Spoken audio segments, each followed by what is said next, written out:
Spooky movie enthusiasts celebrated a very special film festival. Gravedigger Dave's Anthology Festival was held at the Zinema today. It showcases 90 minutes of the best spooky shorts from around the world. The festival's producer says it was a fun day to showcase all things paranormal to the Duluth community. This was an important way for me to try and bring spooky short films from all around the world into Duluth and show people that perhaps the spooky ghost stories that we have locally around here aren't all that different than the spooky stories that come from localities all over the place. The event was free to the public. Greetings, ghouls and ghoulettes. It's your old fiends, Corey. And Crystal. From the Twin Ports Horror Society. And today we are at one of our favorite places, the Zinema Theater in beautiful downtown Duluth, for the premiere of Gravedigger Dave's Anthology Festival. Yeah. We are joined today with two of the actors and the producer from the film. We have Zarn, Matt Rasmussen, and Keith Hopkins.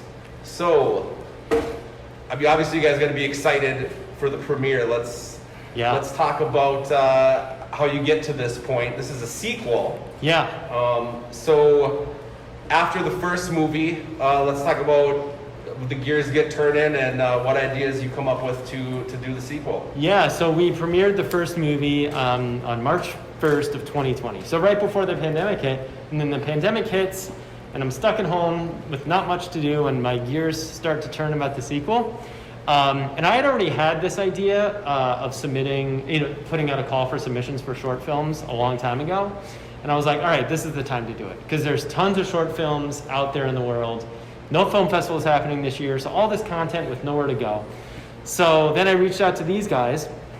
I think I'd met Sean only one time, but I had seen Sean act in Matt and his movie called Spooked in Bridgewater. And I was like, oh man, this guy's really funny.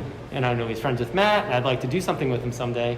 So I came up with a short little script, sent to these guys, and I said, hey, how would you like to do something like this? And both of them were on board. So then we started, talking about how we'd shoot it. I wrote more pages, sent them, they gave me feedback, and we just started from there at about April 2020. Excellent. So what are the big differences between the first movie and the sequel? Yeah, so the sequel is both a movie and a film festival. And so it's a totally non-for-profit venture.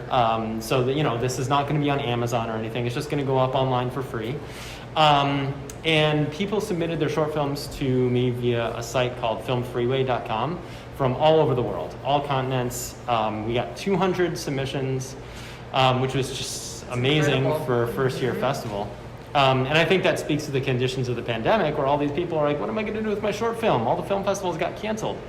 So with mine, we were fortunate enough now we're able to do an in-person screening, but we're also going to do DVDs, which are going to be made at cost, meaning that there's no profit from the DVD. It just gets sold for the cost it takes to print it. It'll be online. And it's a wonderful showcase of a lot of different filmmakers' work from all over the world. So I'm very happy to present it today with these two guys today. Fantastic. Nice, because the first one was centered more around this area. So now you've taken it global. Was there anybody that you worked with had you met any of these people before? I mean, were they all just people that you only met from this site? There are two filmmakers, Brandon Cole and Derek Bauer, and they're local guys, and they've got portions of their film in the festival today. But all the rest were all over the world, so 198 filmmakers that I've never met before, and have been fortunate enough to connect with a lot of them. In fact, the director of Jobs for Zombies just reached out this morning and congratulated us and wished us a good festival, so I went back and forth with him. Seems like a great guy. So yeah, it's just a lot of fun. So do you see yourself in the future doing more, like continuing this festival? Yeah, I do. I don't know what form it'll take, but yeah, I think this is a thing that we're probably going to do again. I don't know if it'll be a yearly thing or maybe every other year, but yeah, we'll see. It's definitely something I'd like to pursue again. Excellent. Yeah, I'm excited to see it. All right, so Matt and Sean, you guys play the characters who kind of host the thing, or the cutaway scenes that tie everything together. Matt, so this is obviously your second time playing the character. So what kind of developments do we see from your character from the first movie to the second one? Ooh, a lot. You see a whole range of emotions this time with Gravedigger Dave, where the first one, I don't want to say he was one note, but he was in charge the whole time. He was in control. Everything that happened, he specifically, he was fully in charge of. And this time, we're challenging the character. And that's what Keith and I agreed we needed for the next one. We need to see a range of emotions, and we need to introduce someone to take away everything that Gravedigger Dave stands for and everything he loves. And so enter his new arch nemesis, Dr. Drills-A-Lot, aka my best friend in the world, Sean Zarn. Okay. Well, Sean, tell us about your character then. Well, I don't know. I mean, he's. I don't remember making this movie. I don't know these people. Yeah, I don't know. I'm just lucky to be here, honestly. So Keith wrote a script, and I tried to read the lines, and I tried to be there to put Gravedigger Dave to shame, and I don't know. I think that's all I can say about my character. I don't know what else. So you're a challenge to his character. Yeah. Are you supposed to come off as a hero, an anti-hero? Are you both? Definitely in my own mind, yeah. We heard some reactions to the trailers from people that kind of developed an attachment to Gravedigger Dave. And there was somebody in particular that was like, I watched the trailer and I got all worked up, and I was like, you leave Gravedigger Dave alone. I'm like, That's right. me? I'm the good guy. What the hell? Everyone's the hero of their own story. Exactly. That's kind of fun though. You're helping really develop that character more, and then you're coming into your own with your. Yeah, I think so. Keith pushed Matt a bit, and I think it helped to have me there. And I don't know. I've never seen Matt acting on a set before. I've seen the final product, and he's a phenomenal actor. But between scenes, we were really building up a very playful at each other's throats, which is really easy for us to do. And we've never had an antagonistic type of friendship.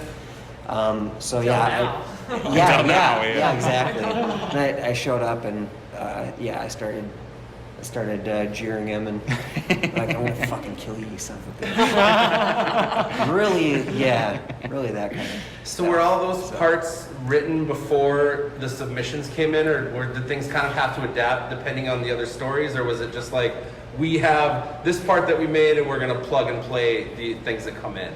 It's the latter. So I wrote the story with these two guys so that it could accommodate almost any kind of short film. I mean, of course, the tone is rather dark and we've got horror, and we've got maybe some sci-fi and stuff like that.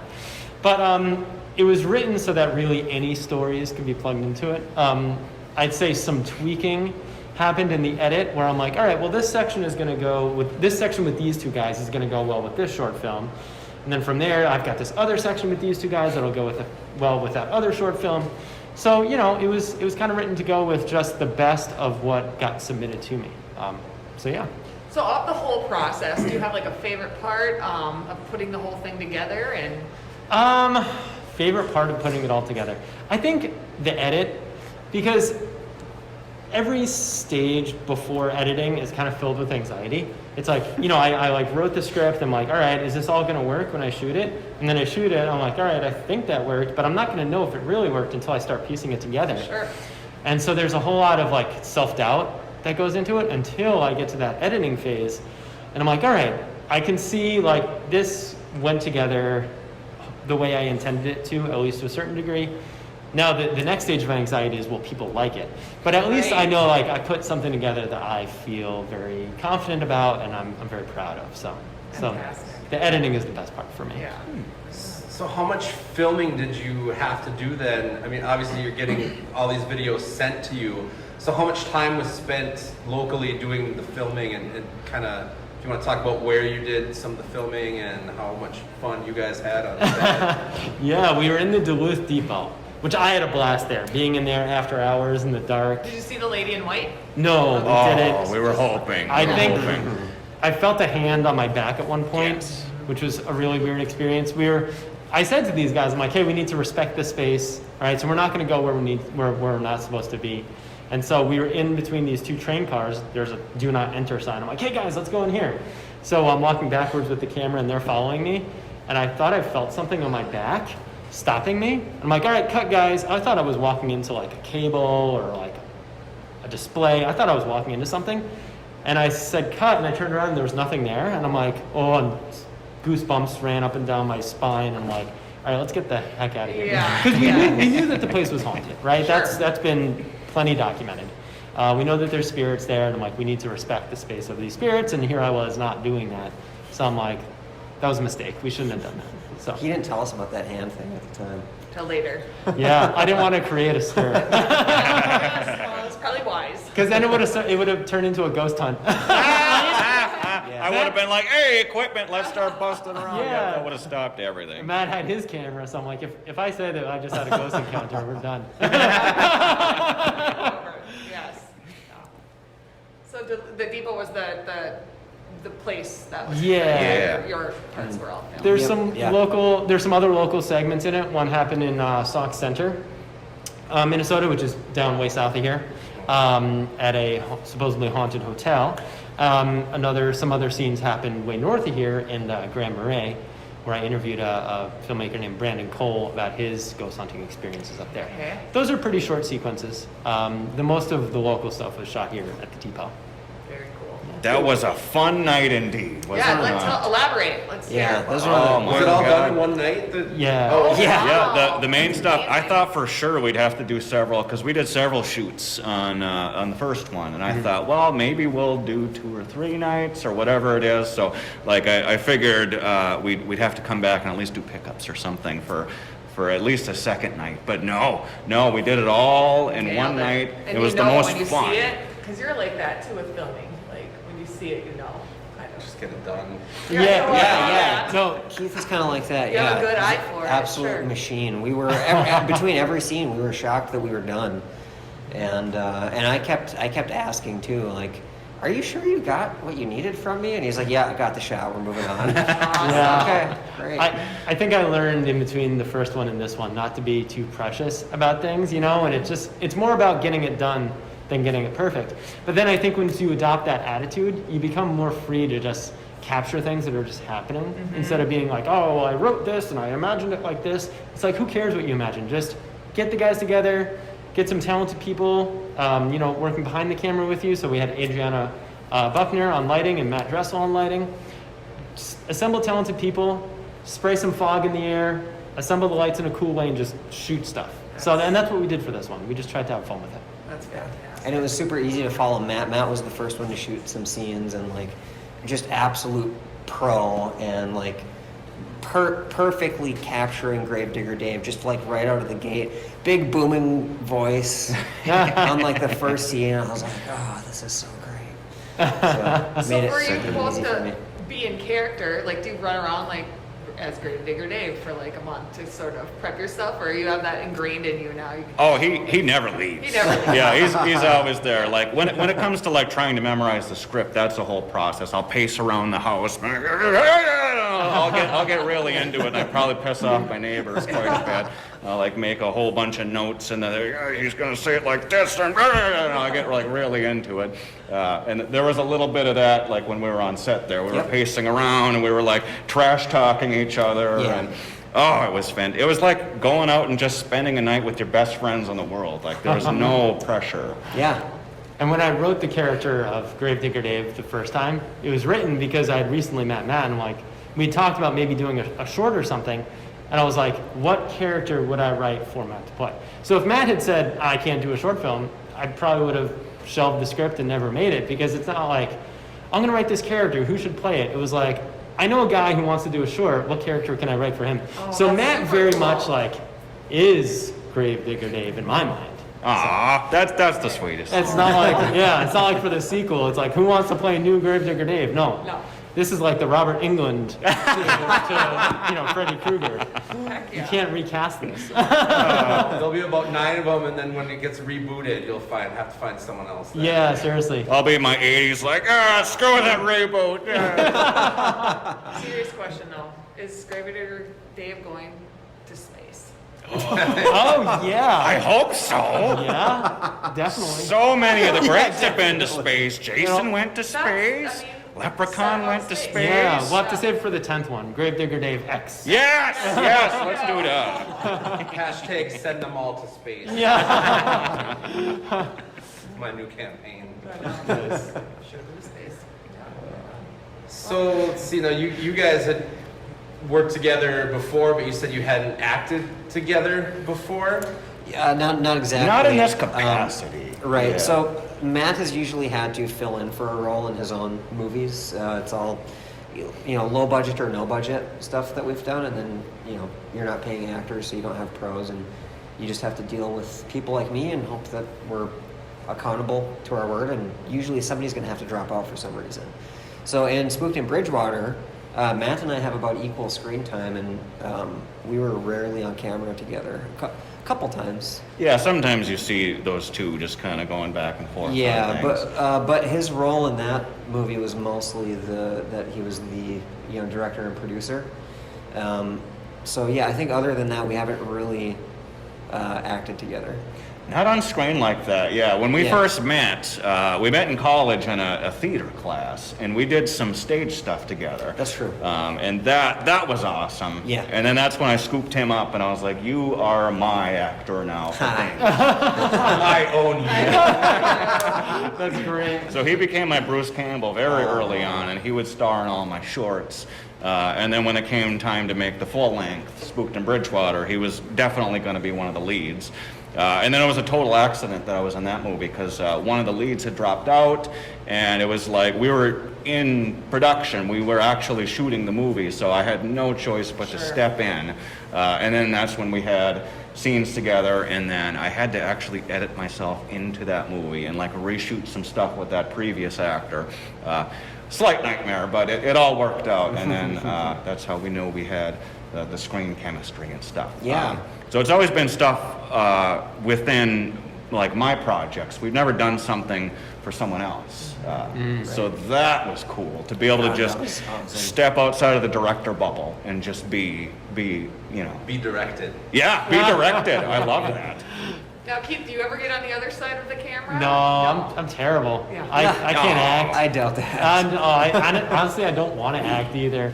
Like, I've helped friends out with shorts, and when I watch it, it's like everything I do as an actor is so like forced, and I'm like, oh well, when people are mad, they throw up their arms. It's like it's not acting. It's I'm like, angry. I'm angry. So no, never cast me. I'm terrible. I'm the worst. You had that award-winning cameo in Gravedigger Dave 1, I would say, at the very end of the movie. You Oh see yeah, him that's right. briefly. I'm like on my phone. He's so casual. It Yeah. was perfect. Yeah, I gave myself a little Hitchcock moment. I in was the going to first say, movie, that's yeah. great.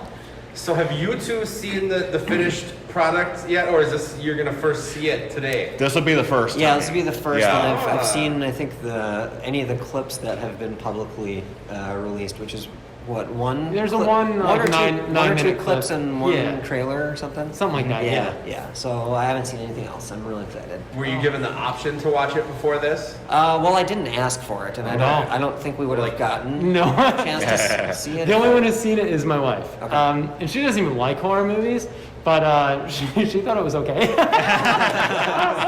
So we'll see what the audience says. It means it's gonna be real good. Yeah. She's like, yeah, it's okay. I'm just kidding. She's very supportive. She's very That's supportive. wonderful. Yeah. So. What about the little one? Has she seen No, anything? she won't see this one. Oh, okay. This one's got some scares. It's got some jump scares. It's got some blood. So when she's a little older, she's in it though. My 3-year-old daughter Olivia is who he's referring to. She's in it at the very end though. So Oh, cool. when she's older, I'll show her all the You'll weird make her movies. watch like, it. Yeah, I hate this, Dad. Why'd you put me in this? My 4-year-old Viola's in that trailer that's going to be the commercial. Oh, Yeah, cool. so talking about the sharks. Is she really watching Jaws in that clip? Yeah, don't. Yeah, so she was watching 47 Meters Down uncut when I left home today. Oh. So, Oh wow, Yeah. that's hardcore stuff. I mean, what can I say? Yeah, man, my daughter is still watching like My Little Pony. And My stuff, daughter so- watches that too. Anyway, sorry. So, okay, so you mentioned when the film is publicly released, it's going to be for free. Yeah. So where is it? Are you talking like YouTube, or going to be on your a website, or what I think it's. I'm just gonna do YouTube. Okay. Because it's the place that everyone can get to, right? Like everyone has a YouTube account. And I just want it to be available for people to watch. I considered Vimeo, but there's a little bit more barrier to access from Vimeo because most people have to create an account, right? Mm-hmm. And it's like, yeah. So to ask people to do that, it's like, will they do it? Or do they just want to hit play on their YouTube channel? So I think that's what we're going to do. DVDs are going to be available. I'm not exactly sure through what channels, but yeah, there will be DVDs as well. Nice. So what's next for Gravedigger Dave? Well, a gentleman in town here by the name of Brandon Cole is going to be doing a feature-length ghost hunting documentary. And he asked Matt first and then myself, because these guys were working on a movie called The Hand That Feeds in town. And on The Hand That Feeds, Brandon had this idea like, hey, what if Gravedigger Dave introduced my movie? So when he asked me about it, I was like, yeah, because I had been wanting to do like a Tales from the Crypt Demon Knight sort of thing with Gravedigger Dave, like a one long story that he could just introduce and then maybe be in the closer. So when Brandon came to me, I was like, yeah, this is perfect, let's do it. So I think we'll film that sometime next year. And you know, Matt and I are really only going to do probably 5 minutes of finished film for that project. It's going to be 95% Brandon's movie. So you're going to be renting them out now, is basically. yeah, exactly. If you got the money, you can have them in your film. We're going to not charge Brandon any money though, because he's a friend. So he gets a freebie. He gets the friend. Yeah, I talked to Brandon a couple weeks ago, and it was really cool, you know, because he had mentioned that he was. Hoping to be working with you soon or whatever. Yeah. So it's really cool in doing all these interviews, seeing how a lot of people are, interconnected in different projects and things. That was one thing that Brandon and I kind of talked about too. It's just really cool to see all these different people who work together and network, and yeah, it's pretty awesome. Yeah, Brandon's a really nice guy, and he's actually in Gravedigger Dave's Anthology Festival, so you'll see his face in a little bit. Nice. Yeah.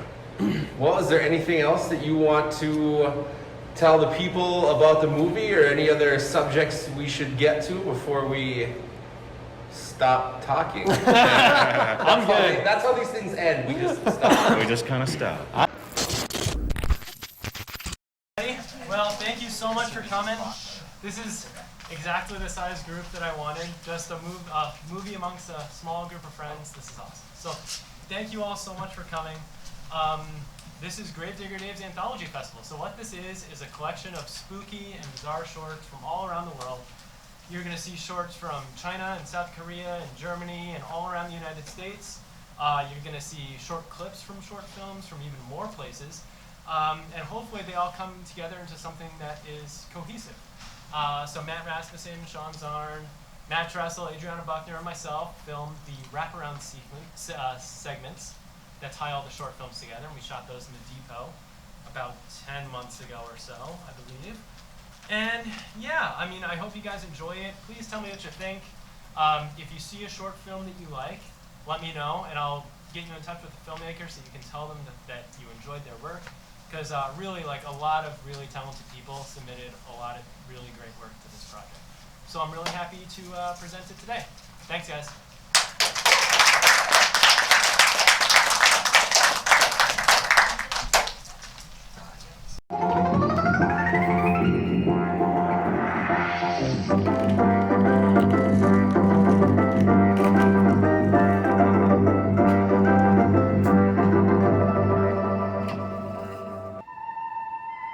Are you obsessed with horror?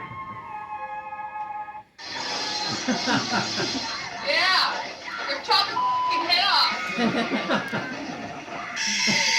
Screw you, Spider-Man! I'm Dracula! Ha, you better bring Blade with you next time! Or even just getting into it? John, this is a terrible thought. Either way, the Twin Ports Horror Society is the Facebook group for you. Talk about all things horror all day long, forever and ever and never anything else, just horror. That's all that do you talk about now? Join our group. Dracula, you big f***ing nerd. Where's my goddamn money?